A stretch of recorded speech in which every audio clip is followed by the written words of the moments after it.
Dabur glucose real juice Nepal's #1 fruit juice र Dabur Vatika pro style dandruff control hair oil.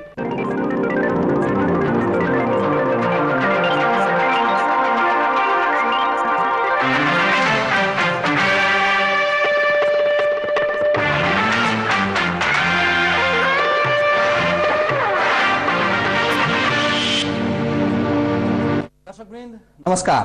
Nepal one टेलिभिजनको अत्यन्त लोकप्रिय कार्यक्रम जनमतमा तपाईहरुलाई हार्दिक स्वागत छ। र आजको जनमत विशेष जनमत हो, किनभने हामीले 9 बजे प्रसारण गर्ने कार्यक्रम आज विशेष जनमत भएका कारण 8:30 बजे नै सुरु गरेका छौं र यो 1.5 घण्टा तपाईहरुका लागि हामी विशेष जनमत प्रस्तुत गर्नेछौं। दर्शकवृन्द, यो विशेष जनमत यस अर्थमा नेकपा एमालेको आसन्न महाधिवेशनमा केन्द्रित रहनेछ र अध्यक्ष पदका प्रत्याशी पूर्व प्रधानमन्त्री माधव कुमार नेपाल आजको यो कार्यक्रममा तपाईहरुका प्रश्नको जवाफ दिनका लागि नेपाली जनता र नेकपा एमालेका कार्यकर्ताको प्रश्नको जवाफ दिनका लागि यहाँ उपस्थित हुनुभएको छ। म स्वागत गर्न चाहन्छु उहाँलाई। स्वागत छ। धन्यवाद माधवजी। तयारी कस्तो छ? राम्रो छ। राम्रो के अर्थमा? हामीले त सुने अनुसार तपाईहरु बीच कहिल्यै नदेखिएको एकदम आरोप प्रत्यारोप मात्रै सुनिया छ। आरोप प्रत्यारोपमा त म उत्रेको छैन। मैले त आफ्नो कार्यकर्ताहरूलाई पनि, मेरो विचारको पक्षमा रहेका सारा साथीहरूलाई पनि सधैँभरि भन्ने गरेको कुरा के हो भने कहिले पनि नेताहरूलाई खुइल्याउने काम नगर्नुहोस्, बदख्वाई नगर्नुहोस्, अनुचित टीका टिप्पणी नगर्नुहोस्, राम्रो संस्कार प्रदर्शन गर्नुहोस्। अब यो संस्कार भने जस्तै अरू कसैले के गरेका छन् मैले सुनेसम्म कुनै पनि नेताको व्यक्तिगत टीका टिप्पणी गर्ने काम, उनीहरूलाई समाप्त पारिदिन्छु भन्ने काम या उनीहरूको भविष्यलाई सिद्ध्याइदिन्छु भन्ने खालका कुराहरू या अनुचित आरोपमा उत्रिने कामहरू कसैले गरेको मैले सुनेको छैन। तपाईले नै भन्नुभएको थियो एउटा पत्रकार सम्मेलनमा, अध्यक्षका अर्का प्रत्याशी पक्षधरहरूले गाला तास दिन्छौं, अब राजनीतिक जीवन सिद्ध्याइदिन्छौं भनेर भनिरहेका छन् भनेर तपाईले भन्नुभएको थियो। उहाँहरूले भन्नुहुन्छ, भन्न दिनुस् न, तर त्यसको जवाफमा हामीले त्यस्तो कुराहरू गर्नु हुँदैन। जसबाट सुकै आओस् तपाईले भनिसकेपछि त पक्कै पनि भित्र त शान्त त छैन प्रतिस्पर्धा त। अब के हुन्छ भन्दाखेरि सबैले आफ्नो आफ्नो चरित्र उजागर गर्ने हो।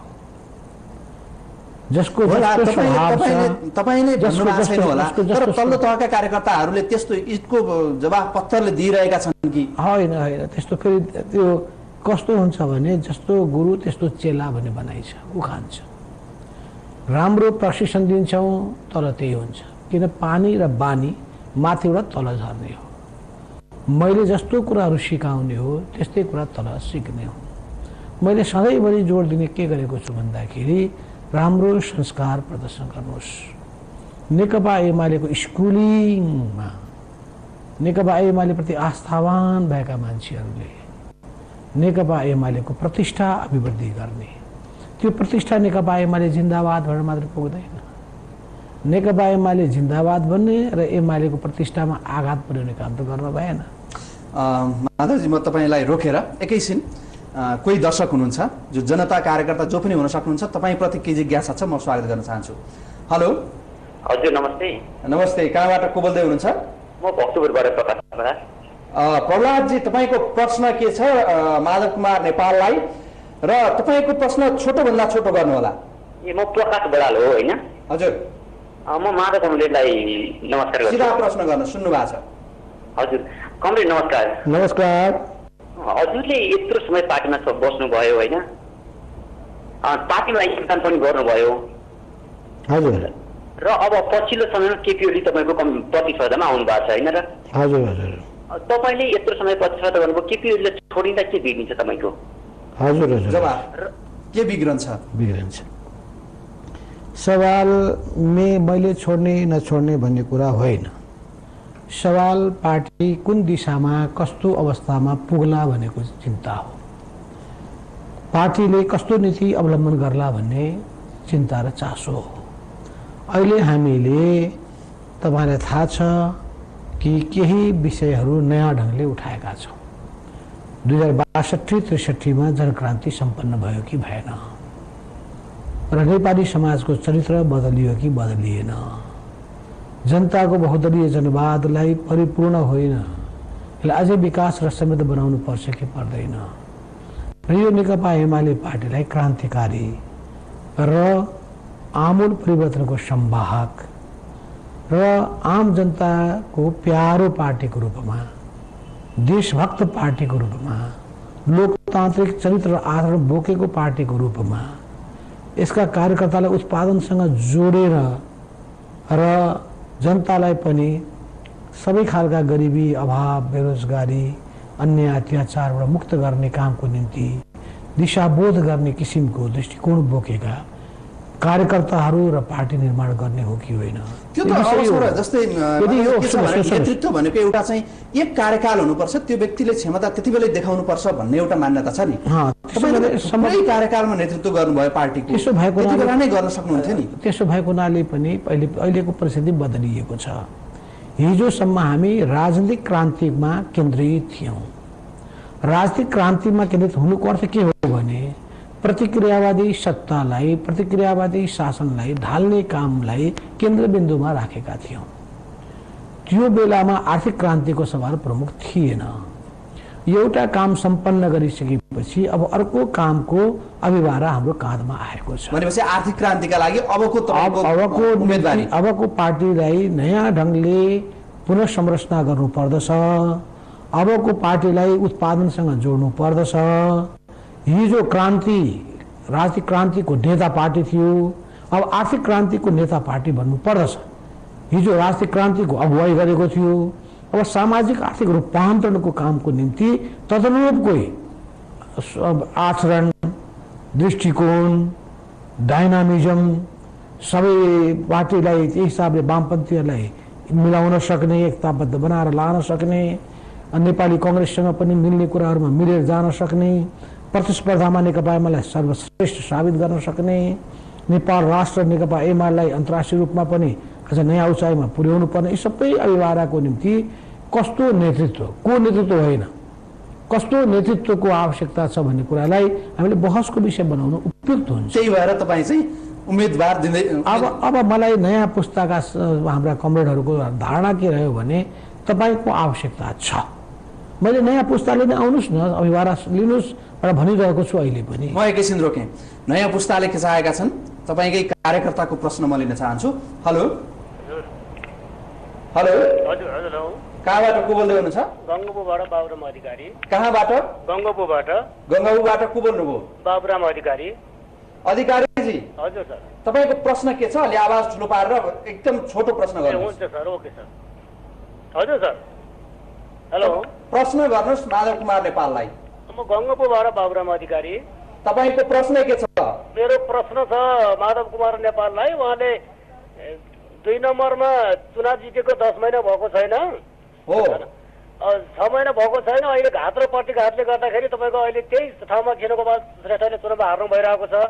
अब यो नेताहरूले चाहिँ साँझेको जुदाई गर्ने माथिबाट कार्यकर्ताहरू तल चाहिँ नेकपा एमाले भनेर झन्डा बोकेर कहिलेसम्म र कतिन्जेलसम्म हिँड्ने प्रश्न पारिदिनुहुन्छ कि भनेर कामरेडलाई।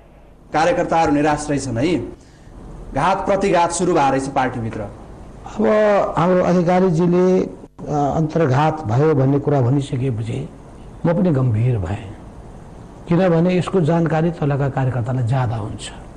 उहाँहरू भुइँसँग जोडिनु भएको छ, जनतासँग जोडिनु भएको छ। 2 नम्बर क्षेत्रमा यदि अन्तर्घात भएको हो भने यो बडो गम्भीर कुरा हो।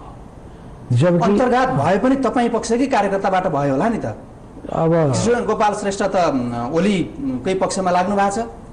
अब त्यो भन्दाखेरि कृष्ण गोपालको हालाई माधव नेपालसँग जोडेर भने, किनभने कृष्ण गोपालको आवश्यकता उपादेयता भन्ने प्लिड गर्ने मान्छे म परे, उहाँलाई कसले केपी ओलीसँग जोडिदिएका हुन् मलाई थाहा भएन। उहाँ नेकपा एमालेको बोनाफाइड कार्यकर्ता हो, नेता हो। उहाँको आमसभामा पनि तपाईँले सम्बोधन गर्नुभएको छ। मैले भनेको छु कृष्ण गोपाल जस्तो एउटा व्यक्तित्वलाई यो क्षेत्रले पाउन गइरहेको छ। त्यसो हुनाले चाहिँ नि अब तर मैले सुनेको गुनासो है, कार्यकर्ताहरूले यस्तो पनि गुनासो गरे, कृष्णगोपाल श्रेष्ठले पोस्टरमा फोटो राख्दा समेत तपाईँको फोटो सानो तल आफ्नो चाहिँ माथि ठुलो पारेर राख्नुभयो, त्यसले पनि चाहिँ कार्यकर्ताहरू चाहिँ रुष्ट भएर कृष्णगोपालसँग भनेर भन्थे। के रिपोर्ट थियो तपाईँसँग? होइन, बरु मेरो फोटो अलि ठुलो थियो, तपाईँले देख्नु भएको छ पछि छापेको पोस्टरमा त्यो सच्याइएको रे? होइन होइन, त्यस्तो पहिलाको पोस्टर च्याते रे कार्यकर्ताले? त्यस्तो त मलाई थाहा छैन, किन भन्दाखेरि उहाँलाई जसले ल्याउनु पर्छ भन्नुभएको थियो ती सबै नेताहरू, त्यहाँका लोकल नेताहरू राम्ररी खटेको मैले देखेको छु। कसरी हार्नुभयो त तपाईँले? त्यति 9000 को अन्तरले जितेको तपाईँले अब हामीले अन्तर्घात नभएको भए कसरी हार्नुभयो? त्यो त मलाई जानकारी छैन। त्यसको छानबिन गर्नुपर्छ, त्यसको समीक्षा गर्नुपर्छ र के भएको हो, कहाँ रह्यो त्रुटि कमजोरी, त्यसको बारेमा हामीले जानकारी लिनुपर्छ। अब यस्तो अन्तर्घातको एउटा चाहिँ बदला लिने भाव यहाँबाट सुरु भयो भने त अब यसले पार्टीलाई त असल त गरेन नि हैन? उहाँलाई अन्तर्घात गर्न सक्ने सम्भावना भनेको अर्को कोही प्रतिद्वन्दीले हो कि भन्ने कसैले शङ्का गर्न सक्लान्, जसले टिकटको अपेक्षा गरेका थिए उनीहरू मध्येबाट। तर त्यस्तो चाहिँ अहिलेसम्म मैले पाएको सुनेको छैन। नसुनेको कुरामा त तर पनि एउटा कुरा तपाईँले मान्नुहुन्छ नि, यो एमाले भित्रको यो अन्तर्कलहले सिट गुमेको त हो नि? अब नेकपा एमाले भित्रको अन्तर्कलह त म भन्दिनँ। नेकपा एमाले महाधिवेशनमा लाग्ने कारणले गर्दाखेरि हामीहरू, हाम्रो पार्टीका नेताहरूको ध्यान यो लोकल चुनावमा अब उपनिर्वाचनमा जान सकेन। जति मात्रामा ध्यान दिनुपर्ने थियो, जति मात्रामा पार्टीको केन्द्रको शक्ति लगाउनु पर्ने थियो, केन्द्रीय नेताहरूलाई जसरी खटाउने भनेर योजना बनेको थियो, ती कुराहरू राम्ररी लागू हुन सकेन। र त्यसपछि जसरी हामीले चाहिँ जनमतदाताको माझमा कुराहरू प्रश्न पार्नु पर्ने थियो, त्यो कुराहरू हुन सकेन। त्यसो हुनाले पार्टीले जहिले पनि राष्ट्रिय इस्युलाई, राष्ट्रिय विषयलाई पहिलो प्राथमिकता दिनुपर्दछ भन्ने कुरालाई मनन गर्नु र शिक्षा लिनु आवश्यक छ। यो सँगसँगै पार्टीको आन्तरिक कुरामा हामीले बढ्ता फस्ने काम गर्यौँ र यत्रो महत्त्वको निर्वाचन कि निर्वाचनबाट नै पार्टीले जनतामा आफ्नो प्रभाव विस्तार गर्ने हो। निर्वाचनको माध्यमबाट नै पार्टीले जनताको बीचमा नेकपा एमाले अब उदाउँदो शक्ति हो भन्ने कुराको सन्देश दिने हो। त्यो चाहिँ चिज गर्ने कुरामा हामी यसपटक कता कता अल्मलियौँ। यसमा मात्रै अल्मलिनु भएको छ कि संविधान निर्माणमा पनि अल्मलिनु भएको छ? त्यस्तै प्रश्न आएको जानकारी मलाई प्राप्त भएको छ, म उहाँलाई स्वागत गर्छु। हेलो हेलो, कहाँबाट को बोल्दै हुनुहुन्छ? म सिराहाबाट मुकेश यादव। बिहारबाट? सिराहाबाट मुकेश यादवजी। हजुर, प्रश्न के छ तपाईँको? छोटोमा प्रश्न गर्नुहोस्। प्रश्न यो छ कि एमाले पार्टीको यो मधेसप्रति कति सहमति छ, त्यसमा कुन नजरियाले त्यो हेर्छ? अलि तपाईँको प्रश्न त्यति प्रष्ट हुन सकेको छैन, अलि ठुलो आवाजमा भन्नुहोस्। त्यो एमाले पार्टीले मधेसलाई कसरी हेर्छ र त्यो संविधान बनाउनमा कति हेर्न सक्छ त्यसले? मधेसलाई कुन रूपमा हेरिरहेको छ एमाले? हजुर, मधेसको नेता तपाईँ र मधेसलाई अलिकति एमाले र कङ्ग्रेसले विभेदकै दृष्टिकोणले हेरिरहेका छन् भन्ने आरोप चाहिँ तपाईँहरूले खेपिरहनु भएको छ, प्रश्न पारिदिनुहोस् न, के हो? नेकपा एमाले त्यस्तो त सोच्न पनि सक्दैन, किनभने म पनि मधेसमा जन्मेको मान्छे हुँ, त्यहीँ हुर्केको मान्छे हुँ, त्यहीँ कर्म क्षेत्र भएको मान्छे पनि हुँ। मेरो स्कुल कलेजको शिक्षा दीक्षा त्यहीँ भएको पनि हो। मेरो आफ्नो घर, मेरा मामा घरहरू सबै मधेसमै पनि छन् र मधेसलाई कतिसम्म मैले महत्त्व दिएको छु भने काठमाडौँमा 9000 भन्दा बढी मतको अन्तरले जित्दै पनि मैले 300-350 को मत अन्तरबाट मात्रै जितेको रौतहट जिल्लालाई छोडिनँ मैले, मधेसलाई त्यागिनँ मैले, मधेसलाई माया गरेँ मैले। यसबाट पनि बुझिन्छ कि यो मैले मात्रै यो नेकपा एमाले माया गर्नु होला, तर नीतिगत रूपमा जुन पीडित समुदाय छ नि। प्रश्न 1 नम्बर यो। दोस्रो कुरो के हो भन्दाखेरि मैले पटक पटक जोड दिने के गरेको छु भन्दाखेरि मधेस र मधेसी जनताको पीडाहरूलाई, भावनाहरूलाई हामीले सम्मान गर्नुपर्छ। त्यहाँको पहिचानका विषय, भाषा संस्कृतिका कुराहरू, मर्यादा र सम्मानका कुराहरू, पहुँच र प्रतिनिधित्वका कुरालाई यथोचितमा सम्बोधन गर्नुपर्दछ। चाहे त्यो मधेसी समुदायभित्रका हुन्, चाहे त्यो थारू समुदायका हुन्, चाहे मुस्लिम समुदायका हुन्, चाहे दलित समुदायका हुन्, चाहे महिलाहरू हुन्, मजदुर किसानहरू हुन्, युवा समुदाय हुन्, त्यहाँका व्यवसायीहरू हुन्, बौद्धिक समुदाय होस्, ती सबैका भावनाहरूलाई हामीले खुला हृदयले सुन्ने मात्रै होइन, त्यसलाई हामीले यथोचित रूपमा सम्बोधन गर्नुपर्दछ। चाहे त्यो संघीयताको सम्बोधन गर्ने कुराको सन्दर्भमा म तपाईँलाई पहिलो नम्बर कुरा के बताउँछु भने 2050 सालमा नेकपा एमाले मधेस तराई समस्या अध्ययन कार्यदलको गठन गर्यो। त्यस्तो छुट्टै कार्यदल गठन गर्ने र त्यो समस्याको बारेमा छानबिन गर्ने पार्टी नेकपा एमाले मात्रै हो भन्ने कुरा बुझे हुन्छ। किनभने सुरुदेखि नै कतिपय कुराहरू उठ्दै आएका पनि छन्। म यहीँ काठमाडौँमा बस्ने हाम्रा मधेसी समुदायका जनताको समस्याको बारेमा मलाई जानकारी छ। त्यसै गरी विभिन्न ठाउँमा तपाईँलाई थाहा छ कि छैन, म रक्षा मन्त्री हुँदाखेरि 2051 सालमा मधेसी समुदायबाट सेनामा भर्ना गर्ने क्रमको सुरुवात सिपाहीको रूपमा सुरुवात जस्तो तपाईँहरूले अहिलेसम्म पाए जस्तो सुने जस्तो लाग्दैन नि। अब त बिस्तारै तथ्य हो नि। नम्बर 2, दलितहरूको त्यहाँ प्रवेश निषेध थियो सिपाहीमा, कम्बाट ड्युटीमा। त्यसको पनि सुरुवात मेरै पालामा भयो। त्यसो महिलाहरूलाई प्रवेशै गर्नु दिँदैन थियो कम्बाट ड्युटीमा। महिलाहरूको पनि सुरुवात मेरै पालादेखि भयो। यत्रो समयसम्म नेपाली सेनामा थिएन, तर मेरो पालादेखि सुरु भयो। भन्नुको मतलब महिलाप्रति, दलितप्रति, मधेसी जनताप्रति मेरो विशेष किसिमको सम्मान, चासो, सरोकार मेरो मात्रै होइन, नेकपा एमालेको रहेको छ। त्यो कुराको त एउटा प्रमाण हो। दोस्रो कुरो, मधेसकै कुरा गर्नुहुन्छ भने म प्रधानमन्त्री हुँदाखेरि हुलाकी राजमार्गको 1600 किलोमिटर बाटो बनाउनका लागि मैले नै भारतका प्रधानमन्त्री मनमोहन सिंहसँग कुरा गरेर सम्झौता गरेर अनि फेज 1 को काम सुरु पनि भएको हो। त्यति मात्रै होइन, काम गर्नु भएको रहेछ रे, ल मानौ होइन। तर किन एमालेलाई मधेसका जनताले माया मानेनन्? माया यसपटक हेर्नुहोस् निर्वाचनमा मधेसका जनताले कति ठुलो सम्मान गरे। तपाईँ कहाँको कुरा गर्नुहुन्छ? महोत्तरीको कुरा गर्नुहुन्छ, धनुषाको कुरा गर्नुहुन्छ, पर्सा जिल्लाको कुरा गर्नुहुन्छ, कहाँको कुरा गर्नुहुन्छ? मधेसी जनताले अत्यन्तै ठुलो सम्मान गरेर हिजो 1 सिट नल्याएको त्यो महोत्तरीमा अहिले 3-3 सिटहरू आयो। त्यो पर्सा जिल्लामा 5 सिट मध्ये नेकपा एमालेको तर्फबाट हामीले 4-4 सिट ल्याउने स्थिति, 3-3 सिट ल्याउने स्थिति बन्यो। त्यो कसरी सम्भव भयो? त्यो सम्भव भनेको त्यहाँका जनताले माया गरेर हो, स्नेह गरेर हो, आशा गरेर हो, अपेक्षा गरेर हो। अरूले भड्काउने कोसिस गरे, अरूले त्यतिकै चाहिँ अल्मल्याउने कोसिस गरे, तर अब जनता, मधेसका जनताको आँखा खुलेको छ र उनीहरूले देखे कि हिजो किसान आन्दोलनको अगुवाई गर्ने पार्टी यही नेपाल कम्युनिस्ट पार्टी हो, जसले जी रे नहीं जी कहो भन्ने आन्दोलन सुरु गर्यो, जसले जमिनदारको जुङ्गा उखेल्नका लागि जुङ्गा मुछु खाडो आन्दोलनको सुरुवात गर्यो। त्यही ठाउँ हो जहाँ जमिनदारका विरुद्धमा किसानहरू कम्युनिस्ट पार्टीको झण्डा बुलन्द गर्दै तुलसीलालको नेतृत्वमा आन्दोलनको अग्रपङ्क्तिमा उभिए।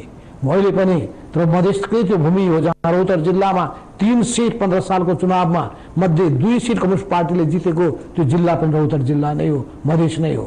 त्यसैले मधेसको कुरा गर्नुहुन्छ भने मधेससँग कम्युनिस्ट पार्टीको जहिले पनि सम्बन्ध अत्यन्तै निकट। अब यो मधेसको कुरा भयो, देश हाँक्ने नीतिको कुरा गरौँ। कसैको जिज्ञासा छ? हेलो, हजुर हजुर, नमस्ते। नमस्ते, कहाँबाट बोल्दै हुनुहुन्छ? म प्रवीण खड्का सामागोजीबाट बोल्दैछु। हजुर, तपाईँ सिधा प्रश्न गर्नुहोस् माधव नेपाललाई छोटोमा। नेताज्यू नमस्ते। हजुर नमस्कार। नेताज्यू, मेरो प्रश्न के छ भने यहाँ लामो समयदेखि एउटा नेतृत्व लेभलमा हुनुहुन्छ, नेकपा एमालेलाई सञ्चालन गरिराख्नु भएको छ नेतृत्व लेभलबाट। म तपाईँलाई के प्रश्न सोध्न चाहन्छु भने लामो समयको नेतृत्वबाट तपाईँले सिक्नु भएको कुरा र यो अहिले यो देश जसरी चलिरहेको छ, नेपालमा एउटै कम्युनिस्ट केन्द्र बनाउन र यो देशलाई सही दिशा दिनको लागि अबको तपाईँको नेतृत्वमा पुग्नु भएपछि, अध्यक्ष जितेपछि तपाईँले यो देशलाई के दिन सक्नुहुन्छ, के गर्न सक्नुहुन्छ, मलाई देशका सबै जनतालाई सबै प्रश्न हुने गरेर बताइदिनुहुन्छ कि भन्ने मेरो प्रश्न। अनि तपाईँ कुरा पनि गर्दै हुनुहुन्थ्यो नि, अब देशलाई नयाँ दिशामा लग्न जरुरी छ एमालेको नेतृत्वमा। उहाँले के छ तपाईँको दृष्टिकोण? यो कुरा चाहिँ प्रश्न पार्नु पर्यो। सबभन्दा पहिले यहाँको यथार्थतालाई हेरौँ। नेपालको एउटा विशिष्ट अवस्था रहेको छ नेपालको। त्यो विशिष्ट अवस्था के हो भने जनताले कम्युनिस्ट पार्टीलाई अत्यन्तै माया गर्छ र कम्युनिस्ट पार्टीको प्रतिष्ठा निकै राम्रो छ। संसारको अरू देशहरूसँग तुलना गर्नुहोस्, नेपालमा अघि मैले बात बताएँ नि, जनताको दुःख सुखसँग सधैँ जोडिँदै आयो कम्युनिस्ट पार्टी। 8 सालमा जोडियो, 9 सालमा जोडियो, 11 सालमा जोडियो। यी ठुल्ठुला आन्दोलन छ नि, सपना चाहिँ देखाउने कम्युनिस्ट पार्टीले, तर जनताका चाहिँ मागहरू इच्छाहरू कहिल्यै पुरा नगर्ने, तुषारपात मात्रै गर्ने भनेर आलोचना पनि हुन्छ नि कम्युनिस्ट पार्टी। उहाँले सोधेको प्रश्नको मैले पनि जवाब दिउँ। कम्युनिस्ट पार्टीले नै, यो नेकपा एमाले पार्टीले नै आफ्नो गाउँ आफै बनाऊ अभियान सुरु गरेर देशभरि किसान आम जनतालाई एउटा तरङ्गित मात्रै गरेको होइन, साँचो अर्थमा विकासको एउटा मूल फुटाउने काममा अगुवाई गर्यो। बुढापाकालाई मार्छन् भनेकोमा सम्मान गर्ने कामको सुरुवात पनि गर्यो। प्रत्येक निर्वाचन क्षेत्रलाई भेदभाव नगरिकन नौशाको अभियानको पनि सुरु गर्यो। अपाङ्गता भएका व्यक्तिहरूप्रति सामाजिक सुरक्षाको भावनालाई ध्यानमा राखेर विशेष भत्ताको व्यवस्था गर्यो। विधवा महिलाहरू समेत तिरस्कृत हुने ती महिलाहरूलाई सम्मान गर्नका लागि पनि भत्ताको व्यवस्था गर्यो। हिजो गर्दै आयो पहिले उहाँले सोधेको प्रश्न जाउँ। यति राम्रो सम्भावना भएको यो देशमा धेरै कम्युनिस्ट पार्टीहरू विद्यमान छन्। यो धेरै कम्युनिस्ट पार्टी हुनु नराम्रो होइन।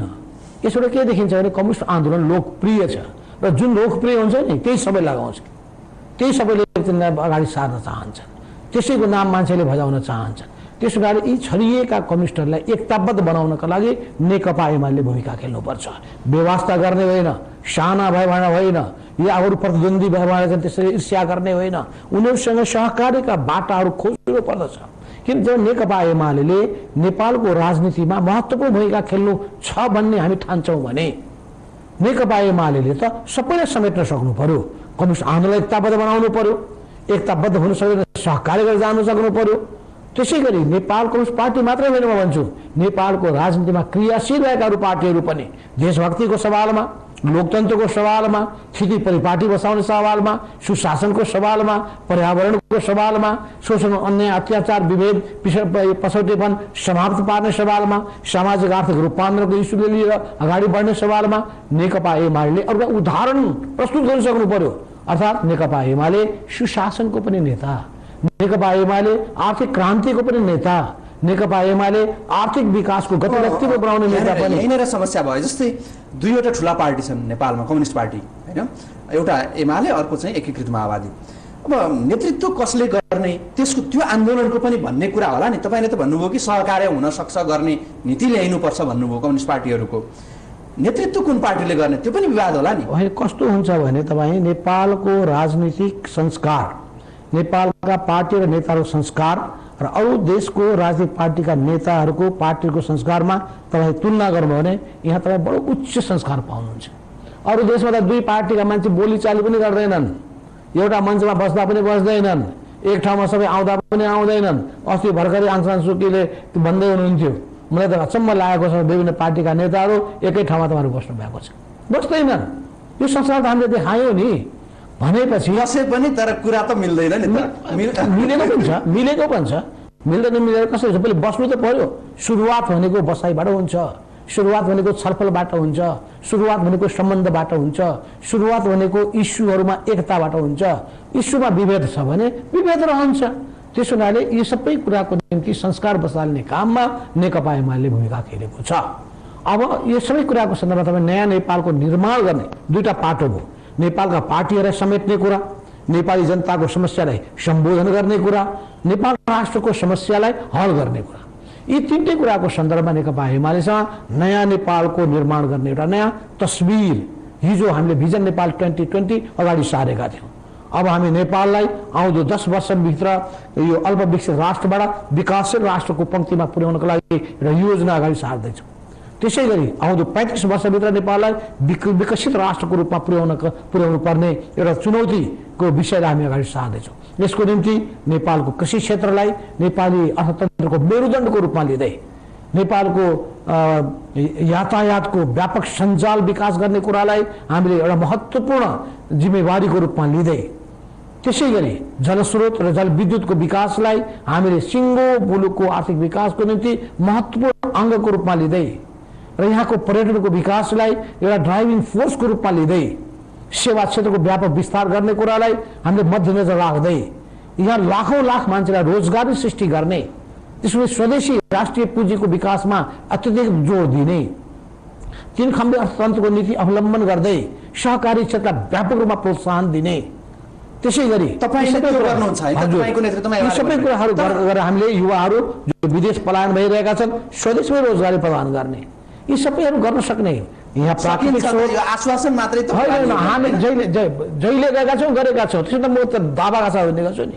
म 21 महिना प्रधानमन्त्री हुँदाखेरि निजगढमा 30 वर्षसम्म कसैले फैसला गर्न सकेका थिएन अन्तर्राष्ट्रिय एयरपोर्ट कहाँ निर्माण गर्ने सकेका थिए कसैले? मै थिएँ, मैले निर्णय गरेँ। फास्ट ट्र्याक रोडका कुरा सबैले गफ हाँकेका थिए, मैले गरेको होइन। बाटो ट्र्याक खोलियो मात्रै होइन, शिलान्यास मात्रै होइन, ट्र्याक नै जोड्ने काम पनि गरियो। अनि त्यति मात्रै होइन, मिड हिल हाइवे 10वटा नयाँ सडक निर्माण गरेर त्यो 1760 किलोमिटर लामो बाटोलाई घुम्ती चक्राकार होइन, त्यसलाई स्ट्रेट सुरुङ र पुलको बाटोबाट 1200 किलोमिटरमा सीमित गर्ने गरी 6 लेन 4 लेनको बाटो निर्माण गर्ने। त्यसपछि अब नेकपा एमालेको नेतृत्व सँगसँगै देशको नेतृत्व गर्ने तयारीमा हुनुहुन्छ?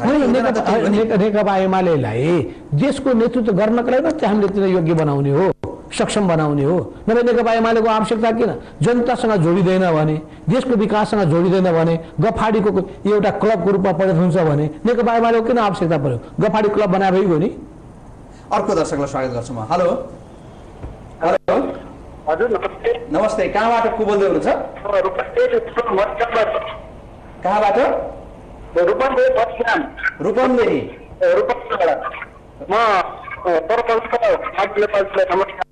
नमस्कार। हजुर हेलो, तपाईँको त्यति प्रश्न आवाज आएको छैन। हजुर म प्लेनमा बोलेको छु। माधव नेपाली भन्दा हजुर मेरो तपाईँको हामी यो प्रश्न लिन सकेनौँ। कृपया तपाईँहरू प्रश्न गर्दा टेलिभिजनलाई कम्तीमा पनि त्यसको आवाज बन्द गरिदिनु होला र सकेसम्म टेलिभिजन टाढा बसेर तपाईँहरूले प्रश्न गर्नु होला र संयमित भएर शिष्ट भाषामा प्रश्न गर्नुहोला। र आजका प्रश्नहरू विशेष गरी देशको नीति निर्माणको तहका त हुने नै भए, तर नेकपा एमालेको आगामी महाधिवेशनमा केन्द्रित हुँदै प्रश्न गर्न सक्नुहुनेछ। आज यो विशेष जनमतमा तपाईँहरूका प्रश्नको जवाफ दिइरहनु भएको छ पूर्व प्रधानमन्त्री तथा नेकपा एमालेका वरिष्ठ नेता माधव कुमार नेपालले। माधवजी, अब यहाँ दुईटा प्रतिस्पर्धा देखिए, जस्तै केपी ओली अर्को कम्युनिस्ट पार्टीका एकदमै कडा आलोचक होइन, एकीकृत माओवादी अथवा माओवादी भन्ने कुनै नामै सुन्न नचाहने गरी आलोचना गर्ने व्यक्ति उहाँ। माओवादीलाई सिद्ध्याएर एमाले ठुलो बनाउनुपर्छ भन्ने उहाँको दृष्टिकोण। तर अब तपाईँले भन्नुहुन्छ यति बेला सहयोग र सहकार्यको हात मिलाएर मात्रै अगाडि बढ्नुपर्छ, त्यसरी एमाले ठुलो बन्छ।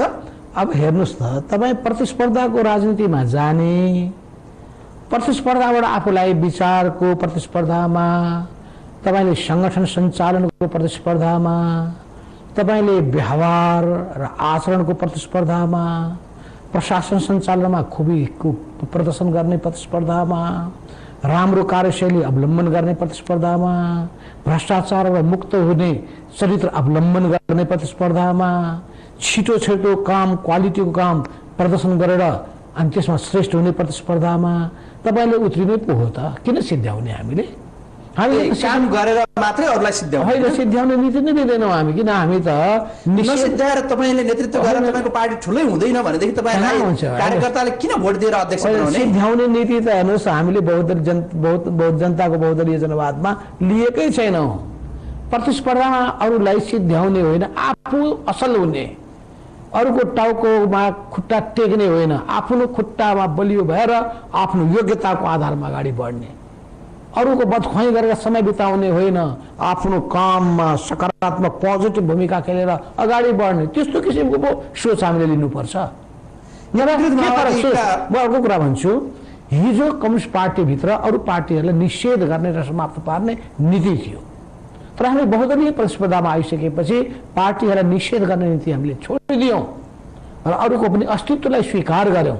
तपाईँ बुर्जुवा प्रजातन्त्र भएको देशमा के पाउनुहुन्छ भने एउटा बुर्जुवा पार्टीले अर्को बुर्जुवा पार्टीको अस्तित्वलाई स्वीकार गर्छ, प्रतिस्पर्धामा उत्रिन्छ र प्रतिस्पर्धाको माध्यमबाट उसले आफूलाई योग्य साबित गर्छ, जनताको अनुमोदन हासिल गर्दछ।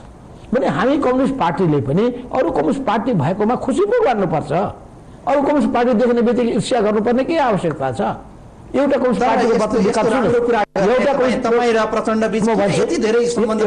पार्टीको प्रतिस्पर्धामा अर्को कम्युनिस्ट पार्टी आयो भने के बिग्रिन्छ?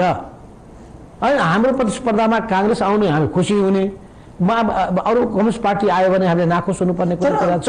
तपाईँसँग नै धेरै रिसाउनु भएको रहेछ नि एकीकृत माओवादी अध्यक्ष प्रचण्ड, तपाईँलाई प्रधानमन्त्री बनाउन सहयोग गरेको, अध्यक्ष लगायतका झलनाथ खनाललाई बनाउन सहयोग गरेको, तर उहाँहरूले चाहिँ त्यो गुण देख्नु भएन भन्ने चाहिँ सधैँ उहाँले गरे। मैले त जहिले पनि के भनेको छु भने पुष्पकमल दाहाल प्रचण्डजीलाई धन्यवाद दिन चाहन्छु। उहाँले मलाई संविधान सभामा ल्याउनका लागि प्रस्ताव राख्नुभयो, हाम्रो पार्टी केन्द्रीय कमिटीमा लिखित रूपमा चिठी पनि पठाउनु भयो, संवैधानिक समितिको सभापति बनाउने कामको निम्ति पनि उहाँले नै पहल गर्नुभयो। त उहाँलाई मात्रै म धन्यवाद दिन्न, म गिर्जावालाई पनि धन्यवाद दिन्छु, किन गिर्जावाले त्योभन्दा पहिले नै प्रधानमन्त्री हुँदाखेरि मलाई 26मा आउनुहोस् भनेर भन्नुभएको थियो, उहाँले संवैधानिक समितिको सभापति हुनुहोस् भनेर भन्नुभएको थियो। तर मैले गिर्जावाको त्यो अफरलाई मैले अस्वीकार गरेको हुँ, प्रचण्डजीको अफरलाई पनि अस्वीकार गरेकै हुँ। तर हाम्रो पार्टीको निर्णय भइसकेपछि म त्यहाँ गएको हुँ, पछि गिर्जावाले पनि मलाई प्रधानमन्त्रीमा अफर गर्नुभएको पनि हो। यसरी यी सबै नेताहरूमा जुन संस्कार मैले देखेको छु, यो संस्कारमा म अझै पनि प्रभावित छु, म त्यसलाई कहिले पनि बिर्सिन सक्दिनँ। र यस्तै नेपालको राजनीतिमा आवश्यक छ भन्ने म ठान्दछु। एक अर्कालाई निषेध गर्ने होइन। जहाँसम्म कुरा के हुन्छ भने बेला बखतमा टक्कर पनि हुन्छ, गिर्जाहरूसँग हाम्रो सम्बन्ध बेला बखतमा टक्कर पनि भयो, सहकार्यको पनि भयो, मिलेर पनि गयौँ। आन्दोलनको राजनीति त मार्क्सवादमा त हुन्छ नि, त हुँदैन। निषेध भनेको शत्रुलाई मात्रै निषेध, जो समाजको विकासको बाधक हुन्छ त्यसलाई निषेध, जो समाजको विकासमा सहयोगी हुन सक्दछ उसँग सहकार्य। त्यस कारणले हामी के नीति लिन्छौँ भन्दाखेरि सहकार्य, कहिलेकाहीँ सङ्घर्ष, त्यसपछि रूपान्तरणपछि फेरि उच्च स्तरको सहकार्य, उन्नत स्तरको सहकार्य, यो संस्कार बोकेर पो हामी हिँड्छौँ। प्रतिस्पर्धा त हुन्छ, दुईटा फुटबलको टिम भइसकेपछि अर्कोले हराउन खोज्दैन, हराउनु भनेको निषेध गर्दैन हो र।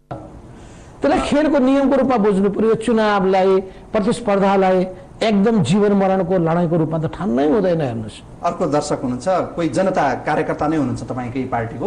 हेलो हेलो, हजुर, कहाँबाट को बोल्दै हुनुहुन्छ? म मन्दिर तिमिल सेना बोल्दैछु, जोरपाटीबाट। जोरपाटीबाट तिमिल सेनाजी, प्रश्न के छ तपाईँको छोटोमा? हजुर भन्नुहोस्। हजुर, यहाँ वामदेव गौतम कमरेडले अब माधव कमरेडलाई चाहिँ धुलो चटाउँछु भनेर भन्नुभएको थियो।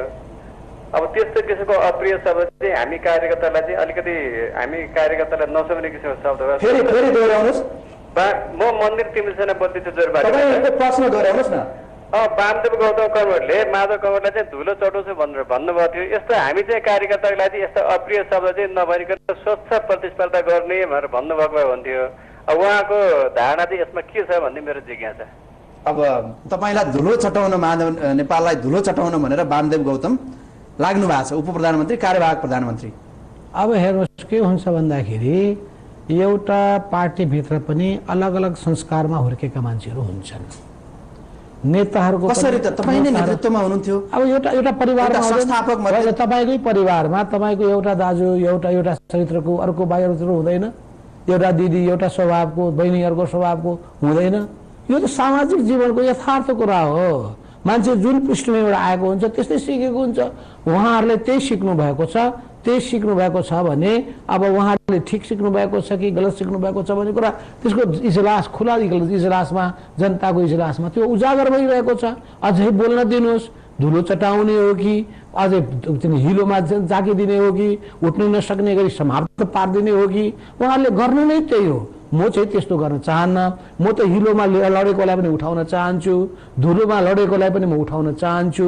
अलिकति पनि उपयोगी हुन्छन् भने, देशको निम्ति उपयोगी हुन्छन् भने त्यसलाई म उपयोग राम्रो ढङ्गले। अब के गर्न चाहनुहुन्छ त? केपी ओली जो तपाईँको प्रत्याशीको रूपमा हुनुहुन्छ, तपाईँ यत्रो 15 वर्षभन्दा पनि लामो समयसम्म महासचिव चलाएको, यति लामो नेतृत्व गरेको व्यक्तिका विरुद्धमा केपी ओली एकपल्ट नेतृत्व चाहियो भनेर आउनु भएको छ। अब उहाँलाई चाहिँ तपाईँले के गर्न चाहनुहुन्छ? उहाँलाई तपाईँ गर्नुहोस् भनेर आफ्नो अभिभावकत्व नै दिएर भए पनि तपाईँले उहाँलाई चाहिँ अध्यक्ष बनाउन सक्नुहुन्न? होइन, हामीले के नीति लिएका छौँ त? लोकतान्त्रिकरणको नीति र प्रतिस्पर्धाको नीति लिएको होइन। अनि मदन भण्डारीले भन्नुभएको कि नेताहरूको बीचमा अब लेनदेनको व्यवहार होइन, कार्यकर्ताबाट अनुमोदित भएर आउनु पर्यो, जनताबाट अनुमोदित भएर आउनु पर्यो, माथिबाट ठ्याक्क टिका लगाइदिने चलन छोड्नु पर्यो भनेर मदन भण्डारीले हामीले सिकाउनु भएको होइन। अनि हामी त्यसका उत्तराधिकारी हौँ, प्रतिस्पर्धामा हामी चाहिँ एकदम पुरै जान चाहन्छौँ भनेर पनि भन्ने। अनि प्रतिस्पर्धाको कुरा आउँदाखेरि प्रतिस्पर्धा कसको बिचमा हुन्छ त? पार्टीभित्र हो भने पार्टीका साथीहरूकै बिचमा हुन्छ, देशमा हो भने दुईटा पार्टीको बिचमा हुन्छ। यो कुनै लडाइँ झगडा त होइन, यो निजी लेनदेनको विषय त होइन। यो हामी झगडा त गरिरहेका छैनौँ। तर यो झगडा बन्दी आरोप प्रत्यारोप नै धुलो चटाउने गाला तास्नेले त कार्यकर्तामा त निराशा त भयो। अहिले प्रश्न गर्ने कार्यकर्तामा निराश हुनुभएको छैन। यस्तो प्रवृत्तिहरू खराब हुन्, बेठिक हुन्, यस्तो प्रवृत्तिबाट यो पार्टीलाई मुक्त गर्नुपर्छ भन्ने यो चेतना हाम्रो कार्यकर्तामा आउनुपर्छ। के हुन्छ भन्दाखेरि तपाईँको अर्को आरोप है, जस्तै केपी ओलीले लगाएको आरोप, तपाईँ सल्लाहको रुख जस्तो आफू मात्रै आकाशमा पुग्न चाहने, भुइँमा झार पनि उम्रिन नदिने भनेको तपाईँले अर्को नेतृत्व विकास गर्नै चाहनुहुन्न। तपाईँ यति लामो समयसम्म नेतृत्व गरिरहनु भएको छ यो पार्टीमा, तर अझै पनि तपाईँलाई त्यही तिर्खा मेटिया छैन। अब यो पार्टीभित्र प्रधानमन्त्री पनि 3-3 जना भए, यदि एउटै मात्रै सल्लाह भएको भए त 3टा हुने थिएनन् होला। यो पार्टीभित्र प्रधानमन्त्री पटक पटक हुनेहरू पनि भए, धेरै पनि भए। त्यहाँ माधव नेपाल पटक पटक प्रधानमन्त्री हुन गएन। केन्द्रीय कमिटीको बैठकमा मलाई पटक पटक अफर हुन्थ्यो, तपाईँ जानुहोस् भनेर अस्वीकार गर्ने मान्छे मै हुँ। बरु पटक पटक कतिचोटि पनि जतिसुकै तिर्खा नमेटिने गरी मन्त्री भएकैहरू पनि भए, म त त्यस्तोमा गइनँ। अनि जब पार्टीमा सङ्कट पर्यो मलाई सम्झे, 5औं महाधिवेशनमा पनि सङ्कटको बेलामा सम्झे, पार्टी विभाजनको खतरनाक मोडमा पनि मलाई सम्झे। तर तपाईँले रोक्न सक्नु भएन नि त पार्टी विभाजनको। फेरि मिलाउन त मिलाइयो, गर्नु छ कि कहिले काहीँ नियति त्यस्तो भइदिन्छ। सबै थोक एकदम सिधा बाटो जान्छ, कहिले काहीँ छट्याङ पर्छ, त्यसलाई पनि सहनुपर्छ। कहिले काहीँ घाम ज्यालो आउँछ, कहिले शीतल हावा चल्छ। यो प्रकृतिको नियम हो, पार्टी विकासको पनि नियम यही हो। विभिन्न खालका स्वभावकाहरू हुन्छन्, त्यहाँ कहाँ के कस्ता त्रुटि भएका छन् भने मूल्याङ्कन समीक्षा गरेर जानुपर्छ। फेरि पार्टी मिलाउने काममा त भूमिका त मैले खेलेको हुँ नि। फेरि यो पार्टीलाई नयाँ उचाइमा पुर्याउने 7औं महाधिवेशनपछि गणतन्त्रको निर्णय गर्ने, गणतन्त्रको आन्दोलनको अगुवाई गर्ने, गणतन्त्रको हाम्रो नारालाई सार्थक बनाउने, राजतन्त्रलाई सधैँ सधैँको निम्ति समाप्त पारिदिने कामको अगुवाई त गरियो नि। माओवादीलाई जङ्गलबाट यो शान्ति प्रक्रियामा राजनीतिको मूलधारमा ल्याउने जोखिम त हामीले ल्याउने। त्यति मात्रै होइन, नेकपा एमालेका कार्यकर्ताहरू गाउँ गाउँमा त्रसित थिए, आतंकित थिए, मारिँदा थिए, मान्छेहरू त्यहाँबाट विस्थापित हुँदा थिए, लाखौँ लाख मान्छेहरू गाउँ छोडेर भाग गर्दा थिए। ती सबै मान्छेहरूलाई हामीले सङ्कटबाट जोगाउनको निम्ति विभिन्न तरिकाहरू अवलम्बन गर्नुपर्ने, यी सबै प्रक्रियाबाट गुज्रनु पर्यो नि। स्मुथ छ नेपालको राजनीतिक विकासक्रम। तपाईँको शुभचिन्तकलाई यति बेलै म स्वागत गर्न चाहन्छु। हेलो हेलो, हजुर, कहाँबाट को बोल्दै हुनुहुन्छ? म यहाँ कलङ्कीबाट रश्मि सेनाई बोल्दैछु। के राई भन्नुभयो? रश्मि सेनाई। रश्मिजी, हजुर, प्रश्न के छ तपाईँको? माधव नेपाललाई सिधा प्रश्न गर्नुहोस्। हजुर, भन्नुहोस्। हेलो हेलो, हजुर, माधव नेपालजी नमस्कार। नमस्कार नमस्कार। हजुर, मेरो व्यक्तिगत तर्फबाट पनि अब यो पार्टीलाई म सहयोग गर्ने मान्छे हो होइन। हजुर, म के भन्न चाहन्छु भने अब अहिले महाधिवेशन आइरहेको छ। हजुर, हजुरले सबै पार्टीका कार्यकर्तालाई चाहिँ एकदम मिलाएर यताउति पाडा अरूले भन्ने ठाउँ नराखिकन अधिवेशन चाहिँ सफल पार्नु होला र हजुरलाई अध्यक्षमा चयन गर्नु होला भन्ने शुभकामना दिन चाहन्छु। धन्यवाद धन्यवाद धन्यवाद। शुभकामना त रहेछ, हजुर हजुर होला। तर अब त्यो गणितको खेल हुन्छ नि राजनीतिमा, होइन? म सबभन्दा पहिले म रश्मिजीलाई विशेष धन्यवाद दिन चाहन्छु। उहाँले आम कार्यकर्ताको भावनालाई प्रतित्व गर्नुभयो। आम नेपाली महिला मात्र होइन, उहाँले आम नेकपा एमालेका कार्यकर्ताको के भावना व्यक्त गर्नुभयो भने कार्यकर्तालाई को भावनालाई तपाईँले सम्मान गर्नु पर्यो, र पार्टीलाई एकताबद्ध बनाएर लिएर जानु पनि पर्यो। तपाईँलाई कसैले प्रहार गर्छन् भने पनि त्यसलाई चाहिँ पाखा लगाइदिने ढङ्गले नजान भएन। बरु सबैको राम्रो व्यवस्थापन पनि गर्नु पर्यो। तपाईँ व्यवस्थापन गर्ने कुरामा पनि, गलत कुरासँग जुझ्ने कुरामा पनि, अनि सिद्धान्तमा अड्ने पनि, व्यवहारमा लचिलो हुने पनि, यी सबै कुराहरूमा तपाईँको चाहिँ लाई हामी मान्दछौँ भन्ने उहाँको हृदयको भावना मैले त्यस्तो बुझेको छु।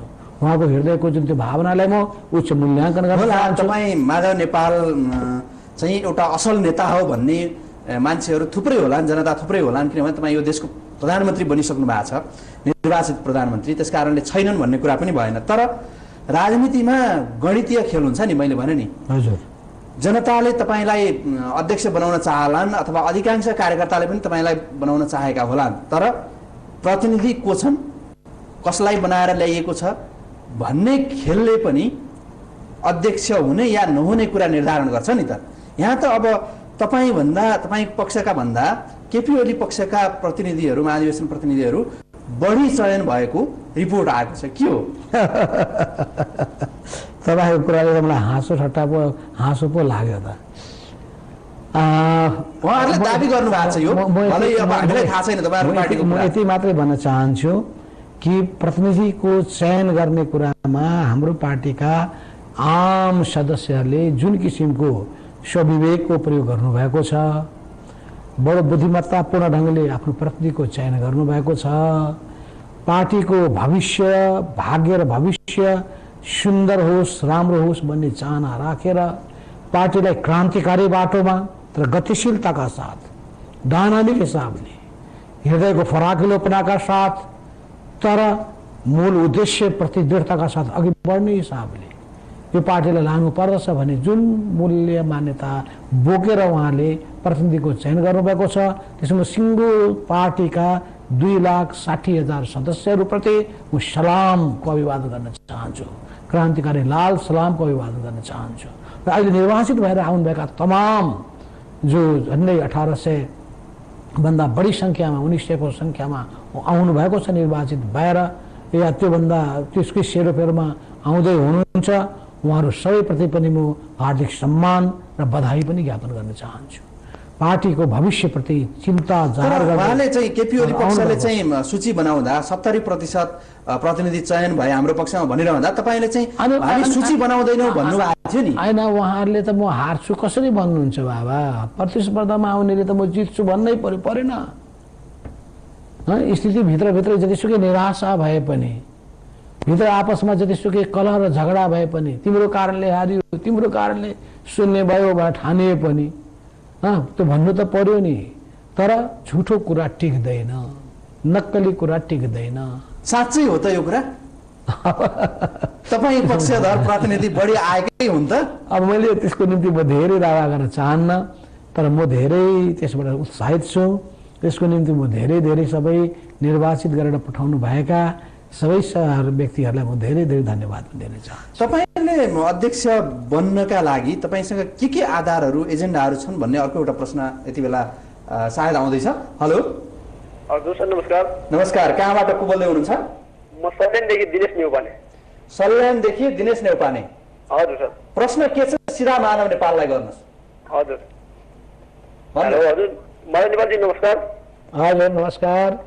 मैले बुझ्न चाहेको चाहिँ अब तपाईँको संसदीय चुनावमा चाहिँ वामदेव र केपी ओली एक हुनुहुन्थ्यो, अनि माधव नेपाल र झलनाथ खनाल एक पक्ष हुँदा पनि अब केपी ओलीले चुनाव जित्नुभयो, अनि तपाईँको अहिले महाधिवेशन जित्ने बोली आधार के छ भने बुझ्न चाहन्छु। एकदम प्रष्ट प्रश्न, जवाफ के छ? 64 सालमा चुनावमा म हारेकै हो। होइन, उहाँले भनेको संसदीय दलको नेताको चुनाव। त्यो त मैले भने नि, 64 सालमा म चुनाव हारेकै हो। 70 सालमा सुद ब्याज सहित असुल गरेकै हो, सत्य होइन? त्यसो हुनाले एउटा बेलाको कुनै परिणामबाट सधैँभरि त्यही हुन्छ भने ठान्न हुँदैन। भनेपछि संसदीय दलमा भएको पराजयलाई अभ्यास सहित असुल्ने पक्षमा तपाईँ र झलनाथ खनाल हुनुहुन्छ? होइन, आम पार्टी कार्यकर्ता र सदस्यहरू हुनुहुन्छ भन्ने म भन्छु। हाम्रो दिनेश नेपालीजीको पनि दिलको भावनाले त्यही भन्छ र उहाँको मुटुको धड्कन र मेरो धड्कन ठ्याक्कै मिल्छ। अब एउटा गम्भीर प्रश्न, जति बेला 5औं महाधिवेशनमा तपाईँहरूबीच तीव्र विवाद पनि भयो, केपी ओली र तपाईँ एक पक्षमा हुनुहुन्थ्यो, वामदेव अर्को पक्षमा हुनुहुन्थ्यो, त्यसरी एउटै पक्षमा रहेका केपी ओली र तपाईँ बीचको मनमुटाव कहाँबाट सुरु भयो भन्नुहोस् त? होइन, कहाँ छ अहिले पनि मनमुटाव? प्रतिस्पर्धा हुनु त्यो मनमुटाव हुनुपर्छ। दुईटा एउटा कलेजमा दुईटा फुटबल टिम बन्यो अरे मनमुटावले गर्दा बन्छ? एउटै टोलमा दुईटा टिमको गठन भयो अरे त्यसको मतलब त्यहाँ मनमुटावको कारण मिलेर दुवैजना अध्यक्ष उठाउँ भन्नुभएको छ। एउटै टोलमा दुईटा कल्चरल टिम बन्यो भने मनमुटावको कारणले हुन्छ? त्यस्तो होइन नि। पार्टी कार्यकर्ताको एउटा ठुलो पङ्क्तिले मेरो आवश्यकता महसुस गर्यो र उहाँले पनि चाहना राख्नुभयो। त उहाँको चाहना राख्नु पनि गलत त होइन नि, तर उहाँको चाहना उपयुक्त हो कि होइन, उहाँलाई कसरी व्यवस्थापन गर्नु उपयुक्त होला भन्ने बारेमा जज गर्ने अधिकार त पार्टी कार्यकर्ता। वैचारिक हिसाबले तपाईँहरू हिजो एकै ठाउँमा हुनुहुन्थ्यो, तपाईँहरू एक ठाउँमा रहेको कारणले वामदेवले पार्टी पनि फुटाउनु भयो होइन? अहिले वामदेव र केपी ओली एक ठाउँमा, अनि तपाईँ र केपी ओली छुट्टिनुमा त पक्कै पनि केही कारण छ। विचार त आयो नि, विचारको कुरा त आयो नि। मैले भने कि साँच्चै हामीले 2071 सालको वैशाख 9 गतेका दिनमा राष्ट्रिय सभागृहमा भएको जुन गोष्ठी हो, जहाँ त्यहाँ गोष्ठीमा वितरण गरिएको एउटा दस्तावेज छ जसको नाम हो दिशाबोध, त्यो उहाँहरूले वितरण गर्नुभयो। अनि त्यहाँ एउटा कार्यपत्र वितरण गरिएको थियो। त्यो कार्यपत्रको त्यहाँ वाचन त भएन तर व्याख्या गरियो। एउटा विचार त्यो देखा परेन र जसको वैचारिक हिसाबले नै यसरी चाहिँ क्षमा विभाजित भएको हो। त्यहीँबाट सुरु भयो नि। आखिर विचार प्रवृत्तिको बीचको द्वन्द्व बिना त हुन्छ कसरी? पार्टीका सामु अहिलेको चुनौतीलाई सामना गर्ने र नेकपा एमालेलाई नयाँ उचाइमा पुर्याउने र हिजो राष्ट्रिय क्रान्तिको अगुवाई गर्ने पार्टीले अब आर्थिक क्रान्तिको अगुवाई गर्नु पर्दछ। त्यसको निम्ति यसले यो पनि क्षेत्रमा सफलता हासिल गर्नुपर्छ भन्ने चाहना हाम्रो पार्टी पङ्क्तिको ठुलो हिस्साले गरिरहेका छ। तर के आइरहेको त्यसको निम्ति नै मेरो आवश्यकतालाई युवा पुस्ताले महसुस गरेका हुन्। आम पार्टी पङ्क्तिले आवश्यकता महसुस गरेका हो। पार्टी पङ्क्तिको एउटा हिस्साले पुराना नेताहरूलाई पनि सम्मान गरियोस्, उहाँहरूलाई पनि व्यवस्थापन गरियोस् भन्ने राख्नु भएको छ। उहाँहरूको भावनाको म कदर गर्न चाहन्छु। म यो त्यस्तो विचार राख्दिनँ कि अरू नेतालाई धसाइदिउँ, उठ्नै नसक्ने चाहिँ सिद्ध्याइदिउँ। म भावना राख्दिनँ। म सबैको आफ्नो आफ्नो योगदान छ, आफ्नो आफ्नो भूमिका छ, उहाँहरूको आफ्नो आफ्नो किसिमका विशेषता पनि छन्। ती सबै विशेषताको आधारमा नेकपा एमाले एउटा प्रतिभाहरूको साझा फुलबारी पनि हो। जस्तै नयाँ पुस्ता आइरहेछ। हजुर हेलो हेलो हजुर हेलो, कहाँबाट को बोल्दै हुनुहुन्छ? यति बेला सम्पर्क विच्छेद भएको छ। कोही गोर्खाबाट कोही दर्शक हुनुहुन्थ्यो र माधव नेपालकै शुभेच्छुक हुनुहुन्थ्यो भन्ने पनि हामीलाई प्राविधिक साथीहरूले जानकारी दिनुभएको थियो। दर्शकवृन्द, हामी यति बेला छौँ कार्यक्रम जनमतमा र आजको जनमत विशेष जनमत हो, किनभने यो जनमतमा हामीले विगतका समयभन्दा बढी समयको जनमत प्रस्तुत गरेका छौँ। करिब 1.5 घण्टा 8:30 देखि 10 बजेसम्म र यो पुनर्प्रसारण पनि हामीले शुक्रबार गर्नेछौँ। र आजको यो विशेष जनमतमा तपाईँहरूले प्रश्न गर्न सक्नुहुनेछ नेकपा एमालेका वरिष्ठ नेता माधव कुमार नेपाललाई, जो पूर्व प्रधानमन्त्री पनि हुनुहुन्छ र सन्दर्भ छ एक नेकपा एमालेको। उहाँ स्कुलको हेडमास्टर हुनुभयो, कलेजको प्रिन्सिपल हुनुभयो, कुनै माधव नेपालको कारणले होइन। म त सानै बच्चै हुँदाखेरि पनि उहाँ त्यो ठाउँमा पुग्नु। किन हाम्रो परिवार नै र म मात्रै होइन, परिवारका धेरै सदस्यहरू आफ्नो ठाउँमा धेरै महत्त्वपूर्ण भूमिका खेलेका व्यक्तिहरू छन्। माधवजी, अब व्यक्तिगत रूपले मैले आफूले भन्नुपर्दा कोही पूर्व प्रधानमन्त्रीका पत्नीहरू सायद एउटा अधिकृतको जागिर खाएर ब्याङ्कमा बसेको मैले देखाएको छैन नेपालमा। उहाँ आफ्नो श्रममा बाँच्नु भएको छ। म यो हिसाबले पनि सम्मान गर्छु म व्यक्तिगत रूपले। तर एउटा यो सँगसँगै तपाईँको जीवनशैली पनि सामान्य जीवनशैली छ। एउटा कोटेश्वरको एउटा सामान्य खालको घरमा तपाईँ चाहिँ वर्षौँदेखि बस्दै आउनु भएको छ, जुन एउटा सबैभन्दा ठुलो पार्टी भएको महासचिव भएर पनि तपाईँले पार्टी हाँक्नुभयो, प्रधानमन्त्री भइसक्नुभयो। तर त्यो हेर्दाखेरि तपाईँको जीवनशैली एउटा कम्युनिस्ट पार्टीको नेताको जस्तो छ भन्ने चाहिँ मलाई चाहिँ लाग्छ। तर तपाईँले यो आफ्नो आरोपलाई जोगाउनलाई यसो गरिरहनु भएको छ भन्ने आलोचनाहरू पनि भइरहन्छन्। तपाईँले स्विस ब्याङ्कमा पैसा राख्नु भएको छ भन्ने आलोचनाहरू कहिलेकाहीँ आरोपहरू सुनिन्छ। के हो भन्नुहोस् त? मैले सुनेको छैन। तपाईँ जनमतमा हुनुहुन्छ, जनताको मैले सुनेकै छैन। कहाँको जिज्ञासा मेटाउनुहोस्। कहाँको स्विस ब्याङ्कमा स्विजरल्यान्डमा 1995मा त्यतिखेर यो ह्युमन राइट कमिसनमा चाहिँ सम्बोधन गर्न जम्मा एकचोटि गएको छु जेनेभामा। अथवा स्विस ब्याङ्कमा पैसा राख्नु भन्ने कुरा त मेरो निम्ति अकल्पनीय कुरा हो, सोच्नै नसकिने।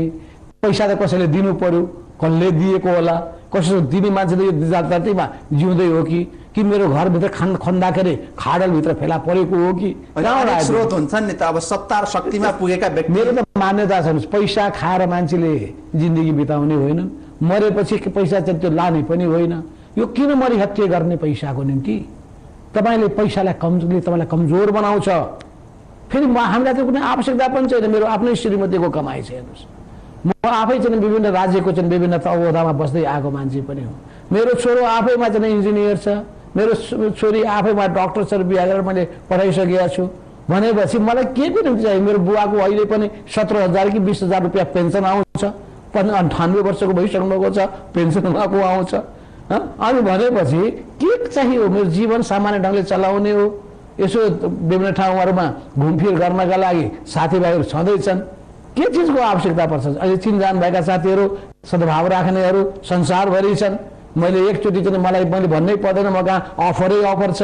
दुनियाँका पनि मित्रहरू छन्, कम्युनिस्ट पार्टीका मित्र छन्, गैर कम्युनिस्ट पार्टी। एउटा कुरा भनिदिनुहोस् न, तपाईँ प्रधानमन्त्री हुँदा अथवा उप प्रधानमन्त्री हुँदा अथवा पार्टीको महासचिव हुँदा तपाईँलाई घुस दिन भनेर कोही आयो कि आएन? अब त्यो सब प्रस्ताव आयो कि आएन भन्नुहोस् न, प्रस्ताव। हेर्नुहोस्, म त्यस्तो चिजलाई एक त मसँग आउने डराउँछन्, कोहीले मिठो पाराले नआएका होइनन्। अनि मैले तिनीहरूलाई चाहिँ दुधकारी दिएको पनि मलाई राम्रो सम्झना छ। अब कतिपयले चाहिँ यदि मानिलिनु के दिनै चाहेका छैन, बलकुतेर जानु भने मैले देखाइदिएको छु। दिनै चाहेका छन्, मेरो सद्भाव छैन, मलाई चाहिएको छैन, जानु पार्टीमा दिनु। साँचो गयो गर्नु थाहा छैन मलाई, दिनै मन छ राम्रै सद्भावले भने मलाई किन चाहियो? मेरो सिधा भाव ढाँछ। मलाई कसैले सहयोग गर्न चाहन्छ भने चुनावको बेलामा अवश्य पनि हामी अपेक्षा गरेका हुन्छौँ, त्यसबाहेक त अवश्य चाहिने किन चाहियो मलाई? यो पनि त सङ्गठित भ्रष्टाचार त हो नि, पार्टीका नाउँमा हुने भ्रष्टाचार होइन। त्यसले अनुचित के कामले कसैले व्यक्तिगत रूपमा अब दिन्छ, जब अब कसैले मानिल्यो पार्टीको निम्ति म सहयोग गर्छु भने पार्टीका समर्थक कोही आउँछ, पार्टीमा सहयोग गर्नु हुँदैन, सहयोग गर्ने बित्तिकै भ्रष्टाचार हुन्छ पार्टीमा। उसलाई त केही बेनिफिट खोज्ला नि, कुनै व्यापारी होला अनुचित गर्छ नि, लिनु हुँदैन। अर्को दर्शक हुनुहुन्छ, म अन्तिम दर्शकको रूपमा यति बेला कसैलाई स्वागत गर्छु। हेलो, नमस्कार। नमस्कार, कहाँबाट को बोल्दै हुनुहुन्छ? म छवि रमण अधिकारी, सिनामङ्गलबाट। छवि रमणजी, प्रश्न अत्यन्त संक्षेपमा गर्नु होला, हामीसँग समय कम छ। माधव कमरेड नमस्कार। नमस्कार। यो संयोग नै हो, नेपाल वानको यो कार्यक्रममा तपाईँ आइदिनु भएकोमा हामी सर्वसाधारण नागरिक आभारी छौँ। मसँग छोटा म 3टा कुरा गर्छु, सकेसम्म संक्षिप्तै जवाब दिए पनि हुन्छ। तपाईँले यो महाधिवेशनको जुन यो लुछाचुनी खिचाचानी जुन देखियो नि, अनि त्यस पछाडि तपाईँले एउटा कुरा भन्नुभएको थियो, युवा पुस्ता अगाडि आउँछ भने म समर्थन गर्न तयार छु। अनि कहिलेकाहीँ युवा पुस्ताको भनाइ आउँछ हामीलाई चाहिँ नेतृत्वले अगाडि बढ्नै दिएन पुरानो पुस्ताले भनेर। अनि तपाईँले यतिको अप्सन दिइरहँदाखेरि कुनै पनि युवा पुस्ता अगाडि बढ्न नचाहनुको कारण चाहिँ के नेपालमा युवा पुस्ता, यो राजनीतिक वृत्तको युवा पुस्ता अगाडि बढेर नेतृत्व लिनलाई चाहिँ सक्षम नभएको हो कि तपाईँलाई के लाग्यो? एउटा। अर्को छोटोमा 2टा, यो रमेश खरेल प्रकरण चाहिँ तपाईँहरूको नेता चाहिँ गृहमन्त्री भएको बेलामा यो म थियो। अब राम्रो र इमान्दार मान्छे जसले सही काम गरेर चाहिँ जनताको मन जित्न सकिरहेको छ, तिनीहरू चाहिँ अब विभिन्न भागमा लखेट्ने अभियान भयो। तपाईँको अर्को प्रश्न यसमा चाहिँ तपाईँको कमेन्ट के छ? एमालेकोबाट त्यति आएन। अर्को भनेको यो विभिन्न अहिले यो अदालतबाट चाहिँ विवादास्पद निर्णयहरू आइरहेको अवस्थामा चाहिँ एउटा विधेयक संसदमा पुगेको छ अरे, त्यो विधेयकमा चाहिँ कुनै पनि न्यायाधीशले गरेको फैसलामा चाहिँ गर्न नपाउने, अदालतमा चलेको मुद्दाको विषयमा। धन्यवाद छ तपाईँको प्रश्नका लागि। एउटा त युवा पुस्ताको सन्दर्भ, तपाईँ युवा पुस्तालाई छोड्न चाहन्छु भन्नुहुन्छ तर छोड्ने मनस्थितिमा हुनुहुन्न। प्रश्नको जवाफ होइन, उहाँले के भन्नुभएको होइन, किन युवा पुस्ता अगाडि सर्दैनन् त? छैनन् कि यो देशमा? छैनन् कि भनेर भन्नुभयो। युवा पुस्ताहरू नभएका होइनन्, छन्। उनीहरूको धारणा के छ भन्दाखेरि यो पुरानो पुस्ताका सबैले मिलेर छोडिदिउन्। र त्यसको निम्ति मैले नै अफर गरेको हुँ, तपाईँहरू आउनुहोस्। अब मैले जवाब पर्खिनु पर्ने छ कि मेरो पुस्ताका सबै व्यक्तिहरू, नेताहरू छोड्न तयार हुनु चाहिँ हुनुहुन्न। म सबभन्दा पहिले छोड्नु म तयार छु। अरू पनि तयार हुनुहुन्छ भने तपाईँहरू तयार हुनुहोस्। म छोड्नका लागि पहिलो व्यक्ति हुनेछु र 36 सालको नयाँ पुस्तालाई हामी यो पार्टीको जिम्मेवारी सुम्पौँ, किन उनीहरू धेरै हिसाबले धेरै कोणबाट आफ्नो आफ्नो विशेषता बोकेका योग्य र सक्षम पुस्ता छ, जसलाई मैले लामो समयदेखि अगाडि बढाएको छु, हुर्काएको छु। उनीहरूको ब्रटअपमा मेरो भूमिका छ, योगदान छ। त्यसो हुनाले त्यसलाई चाहिँ अघि बढाउने कुरामा अहिले पनि म तयार भएको कुरा यहाँलाई जाहेर गर्न चाहन्छु। रमेश खरेल प्रकरण र यो विधेयक। दोस्रो कुरो भनेको वास्तवमा अगाडि बढ्ने इमान्दार अफसरहरू, आँटेला अफसरहरूको खाँचो छ। उनीहरूलाई चाहिँ उनीहरूको मनोबल गिराउने होइन। र त्यस कारण पनि म प्रधानमन्त्री हुँदाखेरि रमेश खरेललाई मैले उच्च प्रशंसा गरेका थिएँ। मैले बालुवाटारमा बोलाएर उहाँलाई शाबासी पनि दिएको थिएँ। त्यस्तो व्यक्तिहरूलाई चाहिँ हामीले कसैले पनि निरुत्साहित गर्ने, हतोत्साहित गर्ने काम गर्नु हुँदैन। सानातिना गल्तीहरू कसैबाट भएका होलान्, त्यो बेग्लै कुरा हो। तर सानो गल्तीमा ठुलो सजाय, मनोबलै गिर्ने ढङ्गको सजाय होइन, सम्झाउनु पनि पर्छ। मैले पनि सम्झाएको छु रमेश खरेललाई कि तपाईँको अलिकता त्यो खस्रोपनलाई हटाउनुहोस्। अरू समस्या त रहेछ। त्यसो अदालतले बेठिक काम गर्छ भने त्यसको आलोचना हुनुपर्छ। जब यो देशमा भ्रष्टाचार फस्टाइरहेको छ, यो देशमा भ्रष्टाचार फस्टाएको छ भन्ने कुरा बुझेर दण्ड गर्ने कडा व्यवस्था हुनुपर्छ। सबै दुनियाँले अपराधी भनिरहेको व्यक्तिलाई पनि यदि त्यो छुट दिन्छ भने अनि न्याय खोज्न कहाँ जाने? भनेपछि यो विधेयक पारित हुन एमाले दिँदैन होइन। म त त्यो विधेयक बारेमा जानकारी छैन मलाई। र यो कुरा सुनिसकेपछि र हिजो आज भइरहेको फैसलाले मलाई बहुत गम्भीर बनाएको छ, बहुत चिन्तित बनाएको छ। त्यसो भए त कोही पनि अपराधी हुने छैन यो देशमा, कोही पनि बलात्कारी हुने छैन यो देशमा। छ्याप्ती बदमासी भइरहेको छ, हाक्की बदमासी भइरहेको छ। अनि त्यसमा आँखा चिम्लिन पाउँछ कसैले पनि? अबको न्याय भनेको आँखा चिम्लेर न्याय दिने होइन, आँखा खोलेर न्याय दिनु पर्यो। हिजो एउटा पनि दोषी चाहिँ एउटा पनि निर्दोषी नपरुन् भन्ने मान्यता थियो, मेरो अर्को मान्यता छ। बरु एक दुईवटा निर्दोषी परे पनि केही फरक पर्दैन, तर एउटा पनि दोषी नउम्किउन् भन्ने मान्यताको साथमा जानुपर्छ। यो देशमा धेरै व्यथितिहरू छ, धेरै विकृतिहरू छ, भ्रष्टाचार मौलाएको छ, एकदम पुरै जनतालाई दुःख दिने, राज्यको कोषहरूको, राज्यको साधन स्रोतहरूको दुरुपयोग गर्ने यस्ता प्रवृत्ति फस्टाएको छ। त्यसलाई कडाभन्दा कडा सजाय दिने परिपाटीमा बसाल्नुपर्छ। हामी उदार हुने र त्यस्ता कुरालाई प्रोत्साहन दियो भने के हुन्छ यो मुलुकमा? यो सरकारको चासो हो। सरकारको सबै अङ्गहरूमध्ये कार्यपालिकाको चासो हुन त सबभन्दा पहिले बढी दोष कहाँ जान्छ? प्रधानमन्त्रीले जान्छ। तर सँगसँगै न्यायपालिकाले साथ दिनुपर्छ त्यो सुशासनको मान्यतालाई, दोषीलाई कन्ट्रोल गर्ने कुरालाई। पुलिसलाई मात्रै दोष दिने अनि त्यो अपराधीलाई अदालतले छोड्न चाल्यो भने अनि पुलिसले के गर्न सक्छ? धन्यवाद। समय सकियो। यो महत्त्वपूर्ण तपाईँको विचारका लागि। र अभिव्यक्ति स्वतन्त्रताको हनन नहोस्। एमाले संसदमा छ, व्यवस्थापिका संसदमा, संविधान सभामा, र यो महत्त्वपूर्ण विचार र समयका लागि धन्यवाद छ। तपाईँको आफ्नो मनोकांक्षा अनुरूप एमालेको नेतृत्वमा तपाईँ पुगेको देख्न हामी पनि चाहन्छौँ। धन्यवाद छ। धन्यवाद छ यहाँलाई पनि धेरै धेरै धन्यवाद। तपाईँले एकदम यस्तो जनमतमा मलाई उपस्थित गराएर देशभित्रका पनि देश बाहिरका नेपाली दर्शकहरू, अरू दर्शकहरू माझमा चाहिँ जसरी मेरो विचारलाई तपाईँले अगाडि सार्नका लागि अवसर प्रदान गर्नुभएको छ, त्यसको निम्ति नेपाल वन टेलिभिजनलाई धेरै धेरै धन्यवाद छ। विशेष रूपमा तपाईँलाई धन्यवाद। हस्, धन्यवाद। दर्शकवृन्द, उहाँ हुनुहुन्थ्यो नेकपा एमालेका वरिष्ठ नेता तथा पूर्व प्रधानमन्त्री माधव कुमार नेपाल। आज तपाईँ जनताको र कार्यकर्ताको प्रश्नको जवाफ दिँदै हुनुहुन्थ्यो अनि उहाँमाथि लागेका आरोपहरूको पनि उहाँले खण्डन गर्दै हुनुहुन्थ्यो र त्यसका जवाफहरू दिँदै हुनुहुन्थ्यो। यो कार्यक्रम तपाईँहरूलाई अवश्य पनि मन पर्यो होला भन्दै यसको पुनर्प्रसारण भोलि शुक्रबार दिउँसो 2 बजे पनि हुने जानकारी दिन चाहन्छु र आजलाई भने म क्रन्दन चापागाई पनि बिदा माग्दछु। नमस्कार। जनमतको प्रायोजक डाबर ग्लुकोज डी, ग्लुकोज होइन Dabur glucose, real juice, Nepal's number 1 fruit juice र Dabur Vatika pro style dandruff control hair oil.